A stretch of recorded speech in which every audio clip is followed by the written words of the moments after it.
Hello guys, welcome back to my new video. आज आम्ही निघालो होतो थोडीशी शॉपिंग करण्यासाठी बिकॉज स्वीटीचं डोहाळे जेवण होतं. डोहाळे जेवणाचा व्लॉग ऑलरेडी पोस्ट केलेला आहे. जर तुम्ही पाहिला नसेल तर नक्की पहा आणि चॅनलला अजूनही सबस्क्राईब केलं नसेल तर सबस्क्राईब करा आणि हा व्हिडिओ शेवटपर्यंत बघा.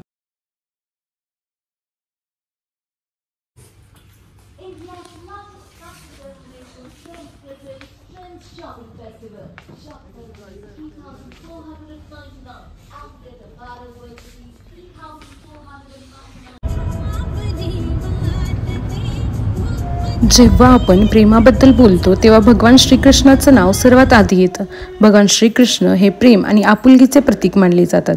पण सर्वांना प्रेम आणि स्नेहाचा धडा शिकवणाऱ्या श्रीकृष्णांचं नाव फक्त राधाराणीसोबत घेतलं जातं. प्रत्येकजण उच्चारतो ते म्हणजे राधेश्याम. श्रीकृष्णाला राधे किंवा राधा हे नाव खूप प्रिय आहे. नारद पंचतंत्रात म्हटलं आहे की राधा ही गोकुळेश्वरी आहे. ती उत्स्फूर्त प्रेमाचं व महाभावाच्या प्राप्तीचं परिपूर्ण स्वरूप आहे. सर्व अस्तित्वांचं सर्वोच्च अस्तित्व असलेले भगवान श्रीकृष्ण हे श्री राधाकृष्णांची आंतरिक शक्ती आहेत व ती त्याच्या सर्वात प्रिय कृष्णाची शक्ती आहे. शेवटी काय, जेव्हा जेव्हा प्रेमाचं उदाहरण दिलं जातं तेव्हा राधाकृष्ण प्रेमकथेचा उल्लेख प्रथम केला जातो, कारण ते शाश्वत व दैवी प्रेमाचं प्रतीक आहे. राधा व श्रीकृष्णाच्या प्रेमाला आत्मा व परमात्म्याचं मिलन म्हणतात. राधाराणीचं प्रेम इतकं महान होतं की तिने भगवान श्रीकृष्ण यांना पाहिल्याशिवाय डोळे उघडले नव्हते. तर आज आम्ही आलोय राधाकृष्ण मंदिर आरवडे येथे. इथे आल्यानंतर खूप छान वाटतं कारण इथली वाईब खूप वेगळी आहे.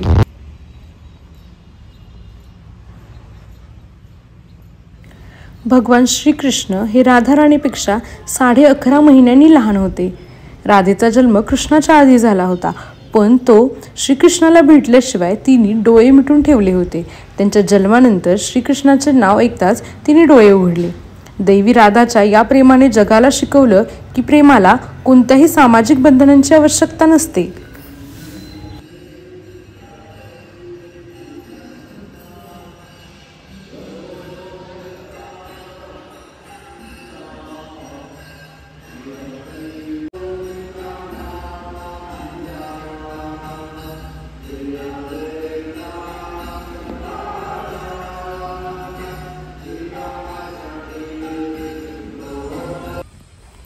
राधाकृष्णांचं जरी लग्न झालं नसलं तरी आजही त्यांचं नाव एकत्र घेतलं जातं.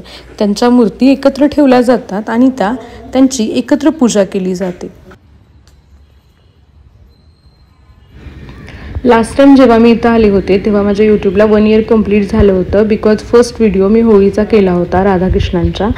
And after that 1 year complete झाल्यानंतर मी इथे आले आणि बोलता मी बोललेले की जर जायचं असेल, देवाच्या मनात असेल तर वृंदावन लांब नाही आहे. आणि मार्चमध्ये ज्यावेळेला आपल्या इथे रंगपंचमी होती त्यावेळेला मी वृंदावनमध्ये होते आणि मी वृंदावनला जाऊन आले. तर दॅट्स वाय हे मंदिर माझ्यासाठी खूप स्पेशल आहे. तर तुम्ही कधी इथे आसपास असाल तर आरोड्यामधलं इस्कॉन टेम्पलला नक्की भेट द्या.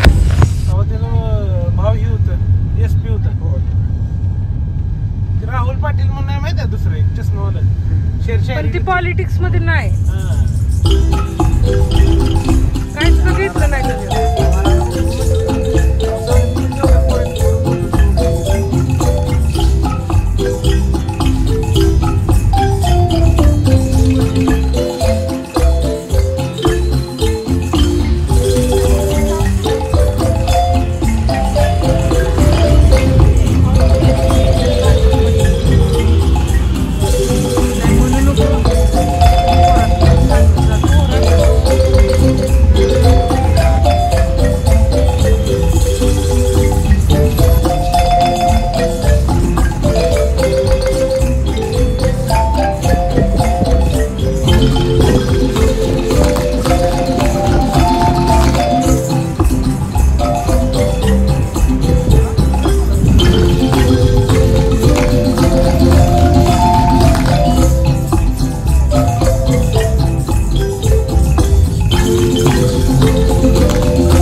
पाणी आहे बघ इकडं.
सबस्क्राईब करा, शेअर करा आणि कसा वाटला कमेंट करा. या व्यतिरिक्त तुमच्याकडे आणखी काही माहिती असेल किंवा आणखी जवळचे कोणते प्लेसेस असतील हे सांगेल तर नक्की सजेस्ट करा. धन्यवाद. सुभला